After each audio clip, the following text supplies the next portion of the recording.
Hey everyone, so I just wanted to make this video because, well, it's a little bit different from what I would usually do, but it's mainly been sort of driven by a sequence of events, interestingly enough, from other people's lives, friends of mine, that have sort of stacked up on top of each other. Things have been very related, but they're all similar experiences that these very different people are experiencing simultaneously. But some people are in that place to where they don't exactly know what to do, where they keep trying and failure seems to be the only result.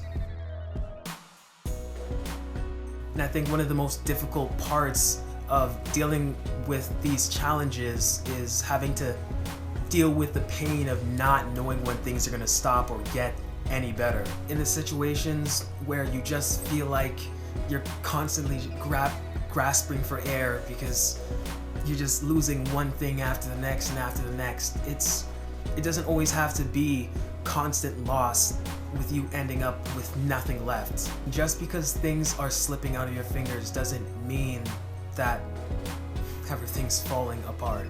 Perhaps things are just changing shape.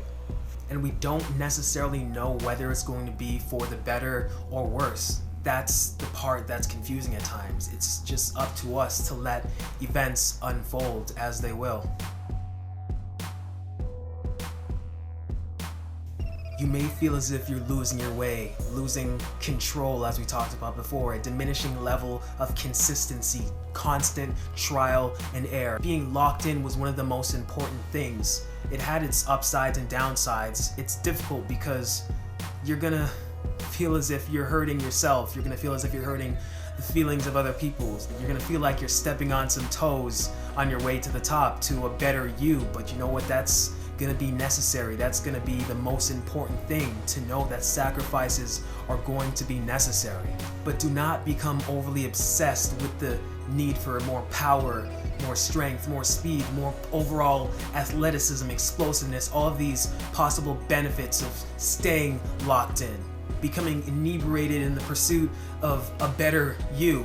It sounds great, but realistically, look at the path that you're taking and know what the consequences are. Acknowledge all the positives, every gain, but don't acknowledge and yet immediately dismiss all the potential losses that you're gonna have to deal with, because you will lose. And if you let all of those bad experiences, all of those terrible events, all those situations where you just feel so much pain and anger get to you day after day after day, you'll eventually get to the point to where you'll really only be one bad day away from becoming the person you never wanted to end up like.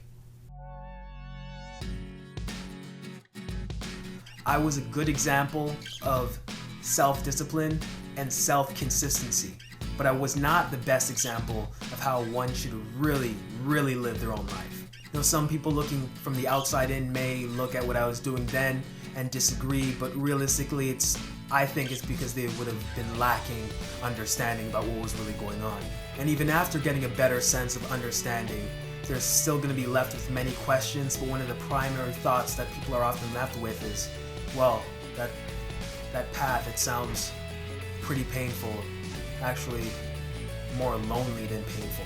I'm not necessarily going to say that they're right, because it just depends on your perspective, but I'm not necessarily going to commit to saying that they're wrong for saying that either. Like they say as well, the people we admire aren't always who we'd like them to be. And it's appropriate that I say that, because if I were to have a biography that would date back to my high school days even, it would probably describe me as a modern day Harrison Wells. Arrogant, brusque, prickly, at times contemptuous, with a healthy mix of optimism, pessimism, and a painful dosage of sarcasm. But one of the more darker sides is having an initial lack of care for people, because I found them misinformed and short-sighted. And here we come now to present day, 4 or 5 years later, when not much has changed, to be honest. But at the same time, that really does beg the question, why do I do what I do? Why do I do all of this? And it's fairly simple, actually. It's mostly because I do believe in a better future, one that I think that anyone watching this right now does have the potential to be a part of, anyone that I've ever worked with, anyone that I will work with in the future. Now let's just hold up. Realistically, I don't tell these kind of stories or these explanations to garner sympathy. It's really just to illustrate a larger point. That point being that even with my current character flaws or inconsistencies, that I've still found ways to overcome the challenges and issues that this thing called life has thrown at me. So far, that is.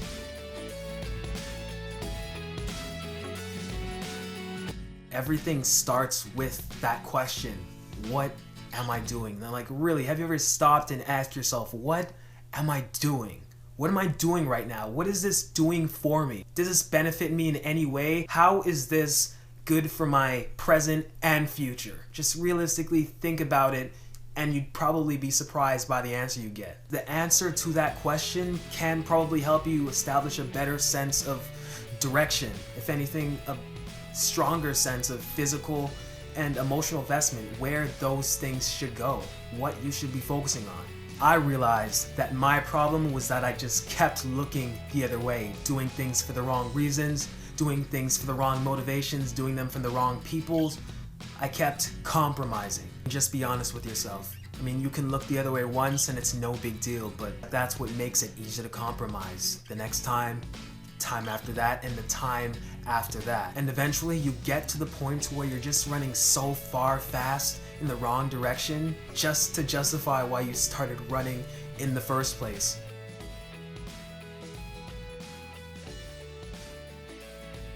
This is something that I know a lot of people have experienced, and it's specifically that there's nothing worse than knowing that you have the capacity to fight back and still lose. That's when compromising starts to seem a little bit more attractive, doesn't it? Not to say that any other way of winning a fight isn't the right one, but it's the path that doesn't make you any better as a person. That's the path that you want to avoid. It's that point in our life where we ask ourselves, do we have distractions? Do we have liabilities deterring us from what we really need to do, what we really need to get done? You know, a lot of us do. We just have so much things in front of us, we can't even see them for what they are. Or is it that we're just making excuses? Then in that case, I'd worry less about these liabilities and more about your ability to lie.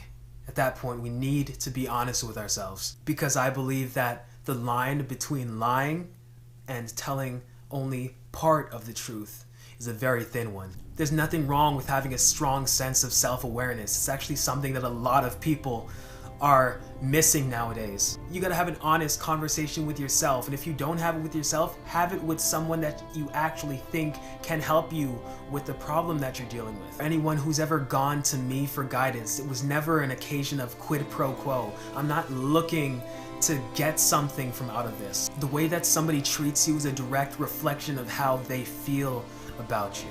They're there to help you out, they're there to listen to you, give you the best advice or support wholeheartedly as they can give. You'd actually be surprised at how much people can care if you give them the time to show it. And I know these type of actions do come with a slight degree of risk.